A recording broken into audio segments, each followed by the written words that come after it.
is March Madness, you ask? Well, you're gonna find out by watching this video.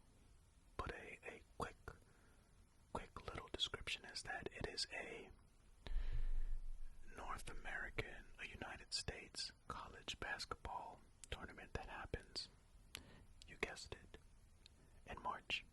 Now, I do not know a lot about March Madness myself. I do not follow U.S. college basketball at all. So, you're going to be learning as I'm learning. But before we get into that, hey, if you watch these videos and you're not subscribed, feel free to subscribe because it is indeed free. You know, leave a comment with your favorite fact. If you end up liking the video, leave a like.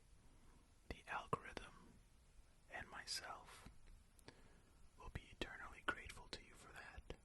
Also, the algorithm, Al, as I like to call him, that's my buddy. So, you know, if you don't do those things, I'll let him know. You don't want your YouTube experience to be tarnished, now do you? I'm kidding. Al's not going to do anything to you. Alright, let's get into it. March Madness fact. We're going to start up here. The March Madness bracket is one of the beautiful equalizers in this world of sports prognostication. When it comes to making predictions, we're all equal parts genius and fool. March 14th kicks off the most intense, compelling, and unpredictable 6-day stretch in all of sports. Dick Vitale will yell through your television about how awesome it is.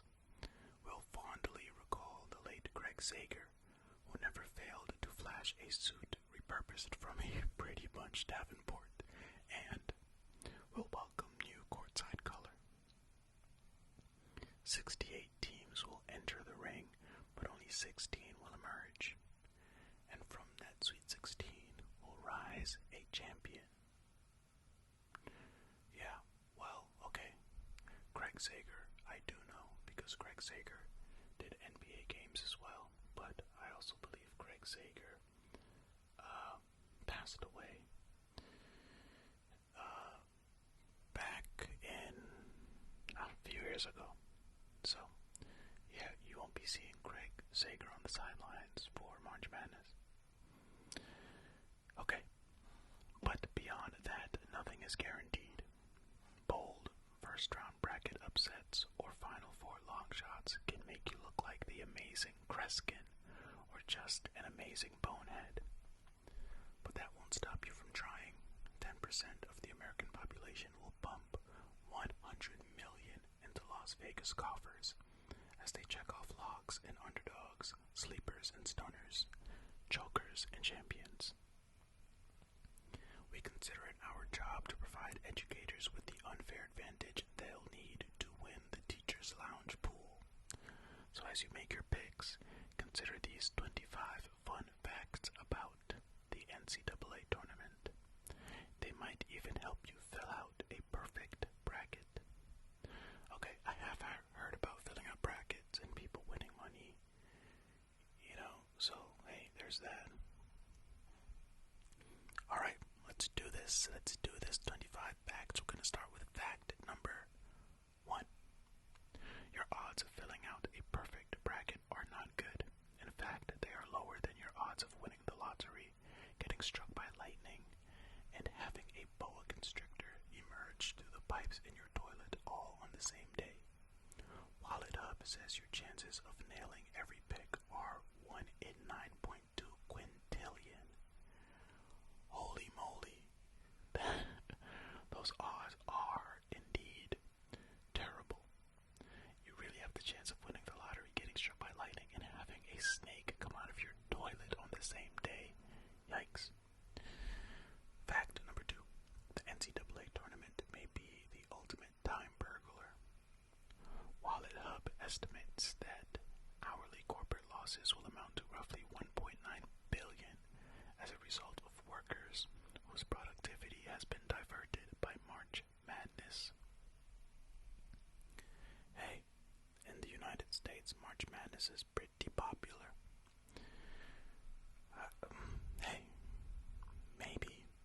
this will make corporations put an extra block on certain websites on these days.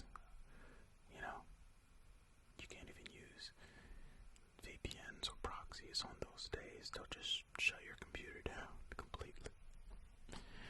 Okay. Fact number 3. The NCAA says it doesn't want you to gamble on your bracket. Its official policy position is that fantasy leagues, March Madness brackets, sports pools, online sports bets, and sports parlay cards are all forms of sports wagering. If you put something at risk, such as an entry fee, for an opportunity to win something in return, you violate the NCAA sports wagering bylaws. Yeah, but as far as I know, even though the NCAA doesn't want you to do this, it's not illegal to bet on sports in the United States. Well, I guess on what state? I guess it depends on what state you live in, right? I don't know, somebody correct me on that if you know. But according to the NCAA, they're against it. You know, fairly recently I heard of an NFL player betting on games, and they were playing in some of these games, I believe, and they were suspended for the whole year. So that's one thing that's definitely off the table. You cannot bet on a sport or on a game you're playing in. That's ridiculous. I heard this person lost upwards of $11 million, and I don't think they made that much in their bets, so they really lost out. Okay, fact number 4. No bottom seed has ever unseated a top seed in the first round. Everybody wants to look like a huge smarty pants by correctly picking a number 16 over a number 1, but it is an act of hubris. Oh, there's an update. At the time of writing, this was totally true, but no longer, and kudos to the prognosticators out there who pegged the 16th seeded University of Maryland Baltimore County Retrievers to topple top-seeded University of Virginia in the first round of the 2018 tournament. Incidentally, I wasn't among them. My bracket is a post-apocalyptic wasteland. Yeah, so this person did good. Also, I read at the top of this list that this was updated in January of 2022. So, I keep that in mind. Fact number 5. The lowest seed ever to win the tournament was the number 8 ranked Villanova. The Wildcats took home the coveted net in 1985. The next year, 11th seeded LSU became the lowest seed to crack the Final Four. That feat was repeated by George Mason in 2006 and VCU in 2011. Okay, yep, none of that means anything to me, but if it does to you, then hey, fair play to you, I guess. Fact number 6.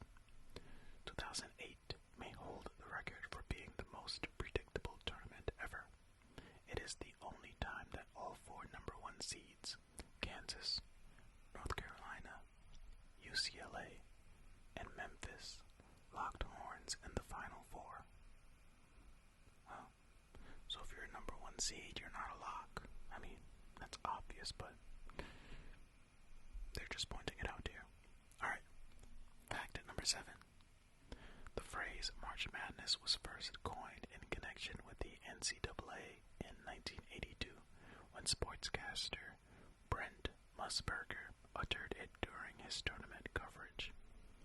The phrase was ultimately at the center of a 1996 legal entanglement with the Illinois High School Basketball Championship, which had been using it since 1939. The court proceedings led to the highly unusual decision granting each party its own separate rights to the dual-use trademark. I mean, Brent said this thing in 1982, and then it took all the way until 1996 for there to be a legal entanglement. I don't know. They had to figure out what to sue for. I don't know. Maybe they didn't hear about it. I don't know. I'm saying I don't know.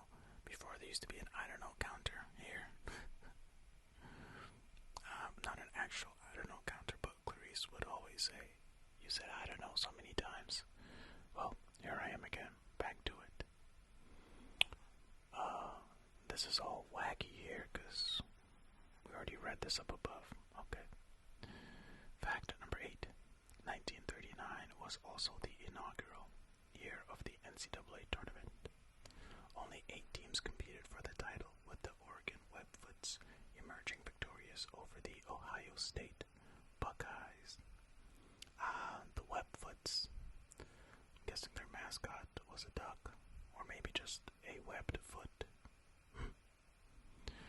Fact number 9.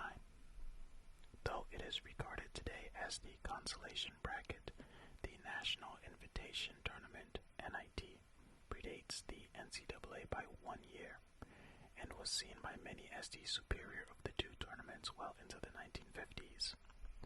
In fact, between 1943 and 1945, the respective winners of the NIT and NCAA tournaments faced off against one another in order to secure a true national championship title. Okay, so the winner of both tournaments would say, okay, now we battle it out. See who is really the best. Fact number 10. Until the mid-1950s, teams were permitted to participate in both the NIT and NCAA tournaments. City College of New York is the only school to land titles in both brackets, accomplishing the singular feat in 1950. Alright, City College of New York, way to go, way to go. So, did City College then have to play against themselves? Fact number 11. New York College won both tournaments in 1950, but unfortunately you couldn't call New York College's dual victory a distinction. The following year, 4 of the program's players were arrested in a point-shaving scandal that ultimately implicated 30 players at 7 schools. See, this is why you cannot bet on sports that you play in, especially games that you play in. Like, come on. Wow. I wonder what happened to them. Did they have to pay money that they bet? Were they fined? What happened? 30 players at 7 schools. Disc.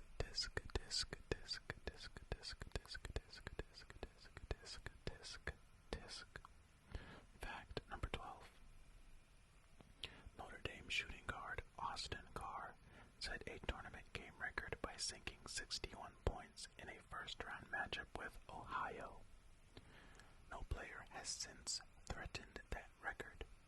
NBA Hall of Famer David Robinson came closest in his Navy days with 50 points during a 1987 contest. And David Robinson went on to become a very good NBA player. Nice. Alright. Fact, lucky number 13. University of Michigan's all-time scoring leader, forward Glenn Rice, holds the record for points scored in a single tournament at 184, a mark he set in 1989. Duke power forward Christian Laettner owns the career record for 407 points scored across 23 tournament games. Certainly the most famous of these points was his buzzer beater to secure the 1992 championship over Kentucky. Well, I'm just gonna have to take your word for this one, as I am with every other one of these facts, because I did not know that this Christian Laettner had a famous buzzer beater. Now you know, and I know. Fact number 14. If you're a fan of defense, you would not have been impressed with the second round 1990 matchup between LMU and Michigan. The two combined for a 149-115 score, the highest total in tournament history. This 149 is like an NBA All-Star game score, where famously they do not play defense in that game until maybe the last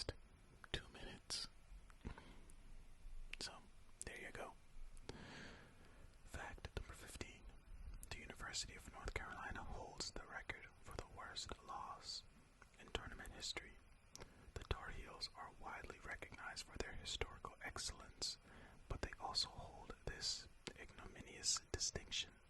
In 1941, they set a record for ineffectiveness, which still stands, logging a humiliating 20 points in a losing effort against Pittsburgh in that year's East Regional Semifinals.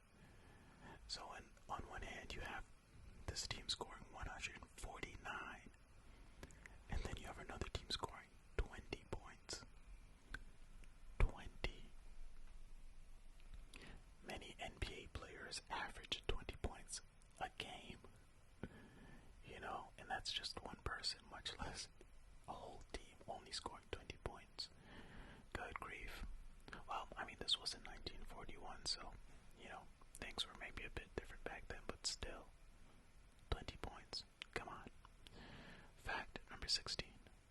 Indiana boasts the youngest head coach to win a national title. When head coach Emmett Branch McCracken guided the Indiana Hoosiers to a championship in 1940, he wasn't that far out of college himself. At 31, he became the youngest man ever to coach toward a national title. He led his team to another title in 1953. Hey, way to go, Branch. Oh, maybe Branch's parents' names were Tree and Bush. Their nicknames. Alright, you know what? Let's just keep going. Fact number 17. Only 3 men can claim champion status as both a player and coach. Joe B. Hall registered both achievements with Kentucky, the tempestuous Bob Knight with Ohio State and Indiana respectively, and the venerable Dean Smith, first on court with Kansas and subsequently on the sideline with North Carolina. Okay, interesting. Now, I wonder if there can be a person who plays for a college team, then coaches that college team. Well, they play, win a championship, coach that college team, or a college team, win a championship. Then get to the NBA, win a championship as a player, and then coach an NBA team and win a championship. Of course, that is extremely unlikely, but you never know. Maybe when they play in the NBA, they're just warming the bench or something. I don't know. But that would be interesting to see, Okay. Fact number 18. Only one coach has ever won both championships in the NCAA and NBA. Current Southern Methodist University play caller Larry Brown, who did it with the Kansas Jayhawks in 1988, which is the NCAA, and the Detroit Pistons in 2004, which is the NBA. Okay. Well, way to go, Larry Brown. Way to go. Fact number 19. Though the tournament has been held for almost 80 years, only 35 schools have ever won the top prize. Yeah, that makes sense. They're usually teams, programs that are historically bad, and then programs that are historically good. Oh, one team that I do know that I've heard about is Duke. I believe their coach just retired, and they've been historically good. I don't know of any historically bad ones because I don't really know anything about college basketball, as I've mentioned before, but that just popped into my head when I read fact number 19. Alright, we are in the last 5 facts. Okay, fact number 20. Incredibly, no number 5 seeded team has ever won a championship. Only Butler in 2010, Indiana in 2002, and Florida in 2000 have risen from that humble ranking to the title game. None were victorious. Well, could have seen that coming because the facts start off by saying that no team has ever done it. One day, though, I'm sure, one day, these things always end up happening. Right. Fact number 21. The University of Connecticut is the only school to have fielded men's and women's national championship teams in the same year, and they have done it twice. The Huskies ran the table in 2004 and 2014, 10 years apart. Nice. See, Connecticut, good school for college sports, apparently.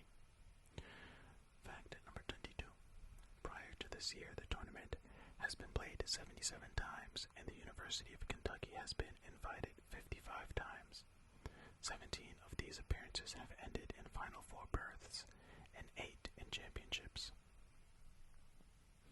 So is the University of Kentucky what's the word I'm looking for? Well, I guess one of the better schools. Are they the school with the best numbers, being invited 55 times, 17 ending in Final Four, and 8 championships? I wonder. Fact number 23. Marquette and Kentucky have faced off 10 times in the tournament's history. Amazingly, in spite of Kentucky's 8 championships and Marquette's lone 1977 title, the Golden Eagles hold a tournament edge on the Wildcats by a record of 6-4. Well, of course that can happen because maybe sometimes Marquette doesn't make it, but Kentucky does. So the times when they both make it, Marquette has a better record against them. Hey, way to go, Marquette. Fact number 24. Kentucky is pretty good, but with 11 titles, UCLA is the tournament's most decorated champion. Okay, so UCLA is the most decorated. 10 of those titles were earned under legendary coach John Wooden, and 7 of them came in a row. Wow. UCLA was the only college to top the ladder between 1967 to 1973. Well, that answers the question of UCLA having the most titles, but overall, does UCLA have the most Final Four appearances and the most invites? I don't know. Fact number 25, and the last fact for this video. Americans will eat a lot of pizza and drink a lot of beer in March. We all know who the real winners are. According to Wallet Hub, while American beer companies produce an average of 14 million barrels a month, that number will bloat to somewhere between 17 to 18 million barrels in March. Pizza orders also increase by 19%. Well, yeah, because it's a whole month. So everybody's always ordering pizzas and drinking beer, eating junk food to watch these games together. But that's it. 25 fun facts about March Madness. If you didn't know, now you know. Thank you so much for watching and or listening to this video. I really appreciate it. And hey, like, subscribe, bell notification if you're still here. I mean, if you made it to the end, you might as well. I mean, come on.